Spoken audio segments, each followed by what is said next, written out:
আসসালামু আলাইকুম সম্মানিত প্রিয় খামারি ভাই ও বন্ধুগণ, আজকের ভিডিওতে আমরা দেখব আধুনিক বিডার শেড সেটআপের সম্পূর্ণ বিবরণ, অর্থাৎ কুলিং প্যাড থেকে শুরু করে একদম শেষ পর্যন্ত সবকিছু এক ভিডিওতে। চলুন শুরু করি ধাপে ধাপে। একটি বিডার শেড সাধারণত লম্বা করে হয়, দৈর্ঘ্য 200 থেকে 300 ফুট, প্রস্থ 40 থেকে 60 ফুট পর্যন্ত। দুই পাশেই খোলা ভেন্টিলেশন এরিয়া রাখা হয় যাতে বায়ু চলাচল ঠিক থাকে। ছাদে ফাইবার বা জিআই শীট ব্যবহার করা হয়। তাপ রোধের জন্য ইনসুলেশন ব্যবস্থা করা হয়। ঘরের দুই পাশে পর্দা বা উইংস কার্টেন থাকে, শীত বা গরম অনুযায়ী উঠানো নামানো যায়। গরমে বিডারদের জন্য কুলিং প্যাড অত্যন্ত গুরুত্বপূর্ণ। এক পাশে কুলিং প্যাড বসানো হয় আর অপর পাশে থাকে অ্যাডজাস্ট ফ্যান। জল পাম্পের মাধ্যমে কুলিং প্যাডে পানি ঘুরে ঘুরে যায় আর ফ্যান বাতাস টেনে এনে ঠান্ডা করে দেয়। এতে ঘরের ভেতরে তাপমাত্রা 8 থেকে 10 ডিগ্রি পর্যন্ত কমানো যায়। এটি পুরো ঘরের ক্লাইমেট কন্ট্রোল সিস্টেমের মেরুদণ্ড বলা যায়। কুলিং প্যাডের বিপরীত পাশে বসে থাকে অ্যাডজাস্ট ফ্যান। এগুলা ঘরের গরম বাতাস বাইরে বের করে দেয়। সাধারণত 54 ইঞ্চি ফ্যান বেশি ব্যবহৃত হয়। এগুলো অটোমেটিক টেম্পারেচার কন্ট্রোল সিস্টেমের সাথে যুক্ত হয়ে থাকে। চেন ফিডার বা মেল ফিডার হচ্ছে বিডার মুরগদের খাবার সরবরাহ স্বয়ংক্রিয় ব্যবস্থা। একটি মোটর বা গিয়ার মোটরে পুরো লাইন ধরে চেইন ঘোরায় আর চেইনের সাথে থাকে ট্রেতে ফিড ছড়িয়ে পড়ে। প্রতি লাইনের দৈর্ঘ্য 300 ফুট পর্যন্ত হতে পারে।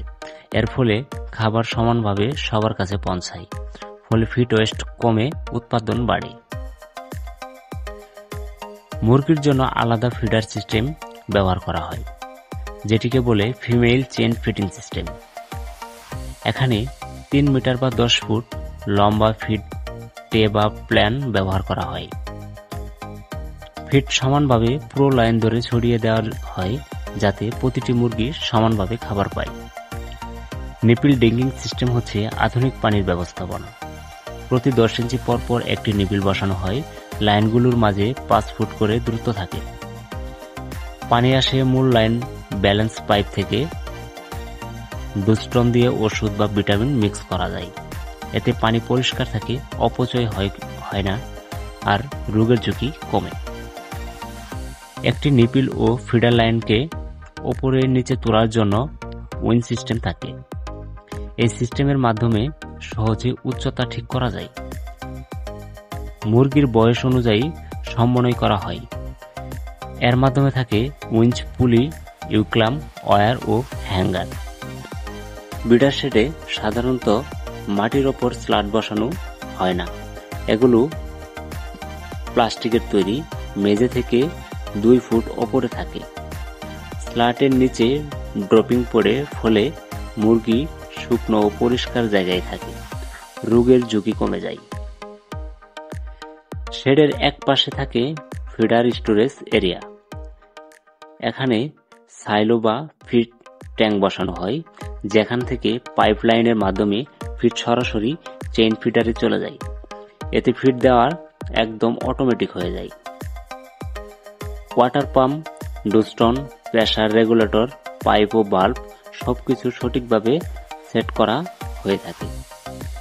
বিদ্যুতের জন্য নিরাপদ তার, সার্কিট ব্রেকার ও অটো কন্ট্রোল সিস্টেম ইনস্টল করা হয়। ব্যাকআপের জন্য জেনারেটর প্রয়োজন।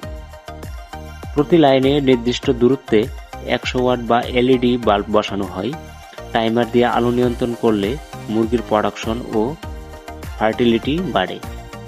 সাথে থাকে sensor based temperature control system. প্রতিদিন পানির লাইন ক্লিন করা, ফিড লাইন ব্লকেজ চেক করা, ফ্যান ও প্যাড পরিষ্কার রাখা এগুলো নিয়মিত কাজ। শেড প্রবেশের সময় জীবাণুনাশক স্প্রে বাধ্যতামূলক। ভিজিটরদের আলাদা জুতা ও পোশাক ব্যবহার করা হয়ে থাকে।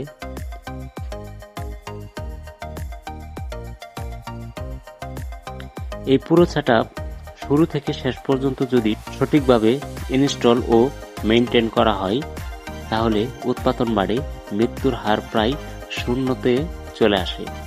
আর খামার লাভ দ্বিগুণ হয়। এটাই আধুনিক ব্রিডার শেডের সফলতার রহস্য। আমি আপনাদেরকে সম্পূর্ণ ফার্মটি ঘুরে ঘুরে দেখানোর চেষ্টা করলাম। তো এইভাবেই ব্রিডার শেডের কাজ কমপ্লিট করা হচ্ছে। আর এই কাজটি কমপ্লিট করা হয়েছে সেটাপগঞ্জ, দিনাজপুর বুচাগঞ্জ উপজেলায় হালাল পোল্ট্রি হ্যাচারিতে এই কাজটি আমরা ধাপে ধাপে কমপ্লিট করেছি এবং আর অল্প কিছু কাজ বাকি রয়েছে, যা অতি দ্রুত কাজটি সম্পন্ন হয়ে যাবে। সবার উদ্দেশ্যে একটা কথাই বলতে চাই, যারা এই ধরনের কাজ করতে চান, আপনার ফার্মকে আধুনিক ফার্ম হিসেবে গড়ে তুলতে চান, তারা আমার সাথে যোগাযোগ করেন, স্ক্রিনে দেওয়া নাম্বারে যোগাযোগ করবেন। এবং আমাদের কোম্পানির নাম হচ্ছে অ্যাগ্রো বাংলা কর্পোরেশন হ্যাজবিডি। আপনারা সরাসরি আমাদের অফিসে এসে যোগাযোগ করে বা কোটেশন নিয়ে আপনারা আপনাদের ফার্মকে আধুনিক রূপে সাজাতে পারেন। সবাইকে ধন্যবাদ। এই ছিল আজকের ভিডিও এবং এই কাজটি কমপ্লিট হলে নেক্সট ভিডিও আপনারা পাবেন। এর জন্য আপনারা অবশ্যই লাইক, কমেন্ট, শেয়ার এবং ফলো দিয়ে রাখবেন, সাবস্ক্রাইব করে রাখবেন, যাতে পরবর্তী ভিডিওটি আপনারা দেখতে পারেন। সবাইকে ধন্যবাদ, ভালো থাকবেন, আসসালামু আলাইকুম।